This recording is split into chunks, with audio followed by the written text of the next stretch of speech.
está se preparando para me condenar em retaliação contra o presidente Trump, tentando novamente jogar as autoridades judiciais brasileiras contra as autoridades do Poder Executivo dos Estados Unidos. É assim que um tribunal político opera. E Trump sabe melhor do que ninguém como a guerra jurídica pode se transformar em arma contra adversários políticos. Presidente Trump, secretário Rubio, secretário Bassett, ou seja, continua o mesmo iter criminis que praticou durante o ano todo. Daí fala das sanções contra o violador dos direitos humanos, Alexandre de Moraes, é tanto necessária quanto urgente o retorno. Eles agora se sentem confortáveis para fazer coisas como essa notícia. Eles quem? Os julgadores. A ameaça é sempre a coação contra os julgadores, em que pese mais centralizada no relator, até porque a figura do relator acaba sendo mais centralizada nos julgamentos, mas mesmo numa última manifestação criminosa, novamente,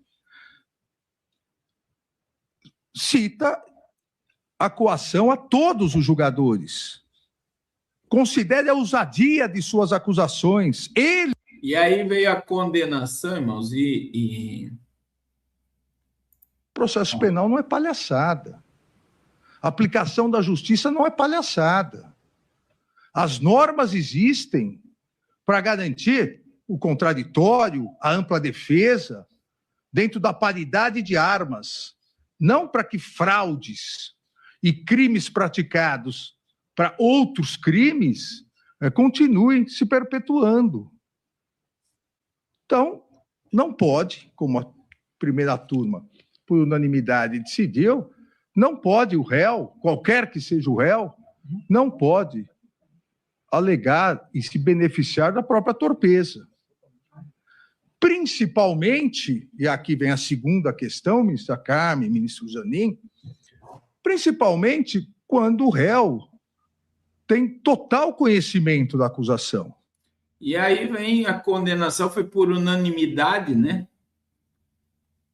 E aí a gente vê, irmãos, que Donald Trump falou sobre essa condenação hoje, e isso prova claramente o Trump falar da condenação de Eduardo e que o Brasil não é um país confiável.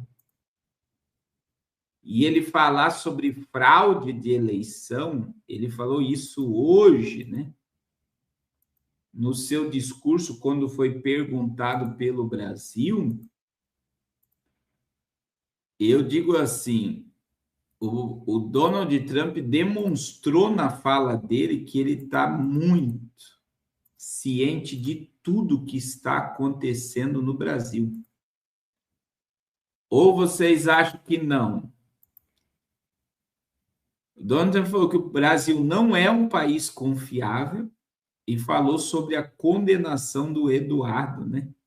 Ele chamou Eduardo de Bolsonaro Júnior, a mídia brasileira rapidamente falou que ele cometeu uma gafe, mas não, ele está falando dessa condenação. Ele foi condenado à prisão. E veja, isso foi ontem, Donald Trump já discursou sobre isso hoje. E ele falou abertamente que o Brasil não é um país confiável. E Eduardo atacou pedindo que o governo americano ele condene novamente Moraes e sua família à lei Magnitsky. E eu acredito, irmãos, que pode até não colocar Alexandre de Moraes na Magnitsky, mas eu não acredito que o juiz Alexandre de Moraes ele não compareceu, né? não teve defesa no tempo hábil da sua condenação pelas empresas americanas, e ele está se tornando réu nos Estados Unidos, mesmo com a PGR defendendo e pedindo anulação da condenação, ele está sendo processado e provavelmente será condenado pelo governo americano. E aí, veja, é uma turma totalmente ligada, e do outro lado nós temos uma turma mais conservadora, e tem o decano do Supremo, que é o Gilmar Mendes, Só que ontem o senhor juiz que está com o caso do Banco Master, né, Mendonça, ele confrontou mesmo Gilmar Mendes. As falas foi muito forte, né? A operação Compliance Zero tem se valido de expedientes que guardam essa desconfortante semelhança com a Lava Jato. O primeiro desses elementos diz respeito ao vazamento massivo e seletivo de informações protegidas por sigilo. Não me refiro tão somente à divulgação de dados relacionados aos fatos investigados. O que se observou no âmbito da Compliance Zero foi a exposição pública de conversas privadas, mensagens de natureza estritamente íntima e informações pessoais envolvendo familiares, pessoas próximas e relações afetivas do investigado, matérias absolutamente... E aí ele fala do caso Lava Jato, tal. E aí olha o que o Mendonça falou. Nós não estamos aqui a julgar Lava Jato. Não vou avaliar a Lava Jato, não é o objeto do julgamento. Nós estamos aqui a julgar a maior fraude financeira da história do nosso país, e se não a maior, certamente uma das maiores do mundo, da história. E essa fraude tem algumas peculiaridades. Não é simplesmente um crime do colarinho branco. É mais do que isso. Não são simplesmente atores num gabinete, na Faria Lima, nos palácios, que praticaram fraudes e crimes de corrupção, de lavagem de dinheiro, de prejuízos ao sistema financeiro nacional, de dilapidação de um fundo garantidor das poupanças do nosso país. Não. Aqui há contornos de máfia, há contornos de crime organizado mafioso, de fuzis, de metralhadoras, de armas raspadas, de infiltração no sistema policial.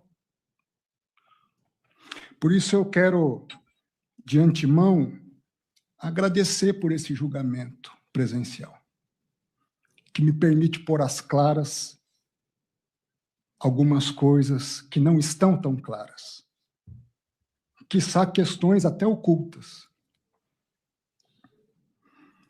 E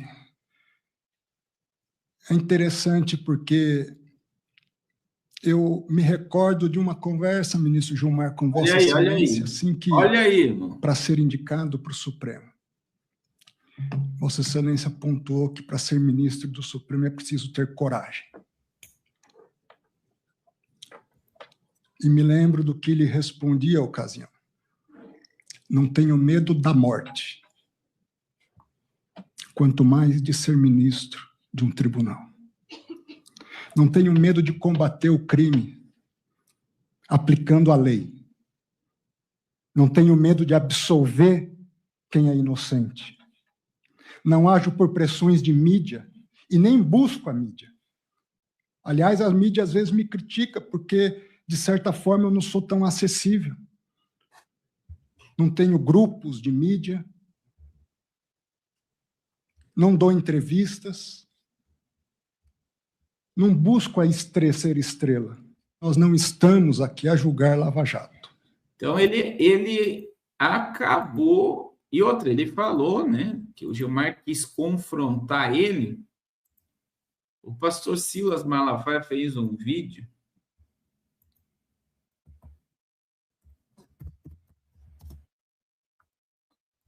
Deixa eu colocar o vídeo do pastor Silas aqui. Fala muito bem também. Agora a gente tem que lembrar de Teori Zavascki, de Joaquim Barbosa, que pediu afastamento. Do Brasil. O ministro André Mendonça está dando aula do que significa ser ministro do STF. Discrição, imparcialidade, sem decisão política, compromisso com a verdade e com a justiça. Será que Alexandre de Moraes aprende? Preste atenção à fala de André Mendonça. Preste bastante atenção. Minha única pretensão aqui é aplicar a lei. Aí. Vossa Excelência tem razão. Não se prende para delação. Seria abjeto fazer isso. E eu não me presto a trabalhos abjetos. Se prende se está praticando crime, se está obstruindo a justiça, se está tentando ocultar provas, se há uma continuidade delitiva. Para isso se prende. Não acabou, não. Escuta mais essa de André Mendonça. Olha aí. Tem mais coisa por vir. Eu havia determinado que fosse preservado o iCloud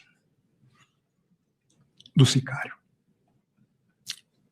Essa semana eu determinei a quebra desses dados. Vamos ver o que virá de lá. Que deixou a irmã do sicário passando mal. Eu não sei. Ao combate à criminalidade organizada, agora é preciso que haja métodos constitucionais de fazer isso. Estão havendo, ministro Gilmar, pode ter certeza. É fundamental que haja. O que eu não vou admitir é tentativas que eu tenho visto de desacreditar de forma indevida a atuação, seja minha como relator, seja dos investigadores. Não vou. Eu não vou transformar o certo em errado e nem vou admitir que isso seja feito. Então, a investigação, no que depender de mim como relator, seguirá seu curso. Interessante a questão da delação. Eu sempre disse para os advogados, não estou preocupado com delação. Não, primeiro que eu não prendo para fazer delação. Não me permitiria isso. Não dormiria tranquilo se eu fizesse isso. Em segundo lugar, que a delação é um ato de vontade da defesa. Alguns advogados vêm para mas você não vai pegar todo mundo? Eu falei, eu estou preocupado em pegar o que a investigação determinar. Não estou preocupado se será todo mundo ou não. Estou preocupado com o que a investigação vier a esclarecer. Até porque a lei, na verdade, não dá a Vossa Excelência esse poder. Não dá, nem me arvoro, porque em outros casos, nós temos visto atuações... Aí ele falou do Mauro Cid, ó. Dessa Jaez. Não na minha relatoria. André Mendonça está mostrando o seu compromisso com a justiça e com a verdade. Diferente dele, Alexandre de Moraes, que eu chamo de ditador da toga, nesses últimos 5 anos, mais de 50 vídeos em todas as manifestações. Eu tenho denunciado os crimes, abusos e absurdos desse juiz. Gente, isso é uma vergonha. Ele dá uma entrevista no Globo dizendo que ele é vítima de um complô para assassiná-lo. Como é que ele pode presidir um inquérito que ele é vítima? Ao mesmo tempo ele é vítima, ele é delegado, ele é promotor, é juiz. Isso é uma aberração. Ele está promovendo perseguição contra mim, ele quer me calar, me intimidar e me condenar. Olha o que ele fez agora com o Eduardo Bolsonaro. Eu estou nesse inquérito. 2 editoriais da Folha de São Paulo e do Estadão mostrando o absurdo de eu ser processado no STF. Eu não tenho foro lá. Jamais poderia ser processado lá, para vocês verem o nível da perseguição desse homem. Agora, a minha oração é essa. Deus, em nome de Jesus, manifeste a tua justiça e o teu juízo sobre a impiedade desse homem. Essa é a minha oração. Que Deus tenha misericórdia do Brasil. E quero dizer, Alexandre de Moraes, você não vai me intimidar de maneira absurda e vergonhosa. Você tomou meu passaporte, meus cadernos teológicos, mas você não vai calar minha voz. Deus tenha misericórdia do Brasil, abençoe você e sua família. E tá aí. A perseguição não para. Agora, dizem, né, que o André Mendonça teve segurança reforçada depois com esse confronto aí com o decano de ontem para hoje, porque irmãos, ele falou algo ali que é interessante, que ele enviou o Workário para a Polícia Federal para preservar a vida dele, para ele não ser morto. O André Mendonça falou que o sicário se suicidou. Ele não acreditou, ele pensou que ele tinha sido morto, mas ele viu os vídeos e imagens. Então, ele declarou que o rapaz se suicidou por saber muito. E aí, ele liberou arquivos que fez com que a irmã dele ficasse apavorada do que existia. Então, ele trata o caso do Banco Master como um caso de crime organizado e de mafiosos. E se o Gilmar Mendes foi o único que deu voto pela prisão domiciliar de Workário, seu pai e seu primo, prova que a máfia está enraizada. Ele falou que os advogados confrontaram ele para uma delação parcial e não total. E aí você vê, irmãos, que o Supremo fez com Mauro Cid na questão de uma delação para incriminar alguém e pegar só uma narrativa, o próprio André Mendonça diz: eu não conseguiria dormir se eu aceitasse tal situação. Então, eu não quero isso e eu não quero delação se não for para condenar quem deve ser condenado. E aí estão dizendo que por ele liberar mais arquivos agora, eles reforçaram a segurança dele. E a fala dele para Gilmar Mendes foi algo assim que deixou um clima pesado mesmo, né? Eu não tenho medo nem da morte, quanto mais de ser um juiz ou um ministro da Suprema Corte. Então, a gente vê claramente aí que foi votado a permanência de todos na cadeia, e era algo que muita gente pensava. Eu, por exemplo, os MCs lá que diz que estavam envolvidos em mais de 200 bilhões foram soltos e o senhor Vorcaro permanece preso. Os MCs que estavam envolvidos em mais de 200 bi em lavagem de dinheiro estão soltos e desapareceram da mídia, né? Ninguém nem vê mais eles. E você vê que Vorcaro e sua família permanecem presos. E aí existe muita coisa em torno do caso do Banco Master. E aí você vê que o decano aí já autorizou um monte de político condenado, já liberou, já soltou, já tornou nele elegível os que eram inelegíveis. Cabral está em casa fazendo live, dando gargalhada ao povo brasileiro. Um cara que foi condenado a 400 anos de cadeia. Então, que o Senhor guarde, né? O senhor André Mendonça. Mas o negócio vai muito além do que a gente possa imaginar. O negócio vai muito além do que podemos imaginar. Muito.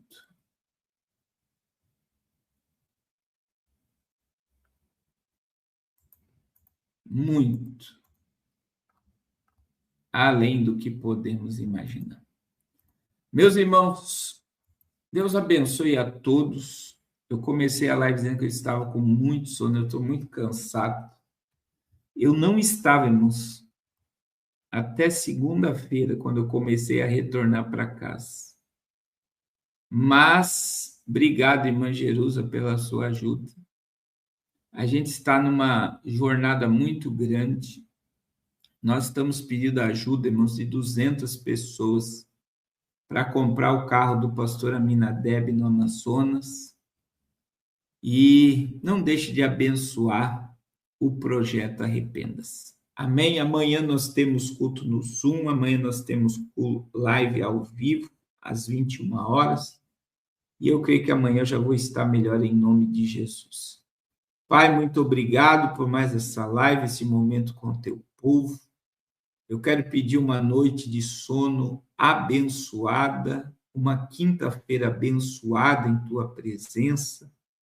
E eu te peço, Senhor, continua ministrando sobre as nossas vidas a tua vontade, o teu querer, ó Deus, e nos conduzindo ao caminho da eternidade. Senhor, tudo que está acontecendo no mundo nos mostra que a tua palavra está se cumprindo. Senhor, em nome de Jesus, desperta a tua igreja, desperta o teu povo, desperta teus filhos e tuas filhas, de uma forma sobrenatural, Senhor, para estarmos atentos à tua vinda. Ó Deus, em nome de Jesus, em nome de Jesus, nos dá discernimento e despertamento nesses últimos instantes da tua igreja. Em nome de Jesus. Amém. Amém. Deus abençoe a todos e até amanhã, em nome de Jesus. Deus abençoe.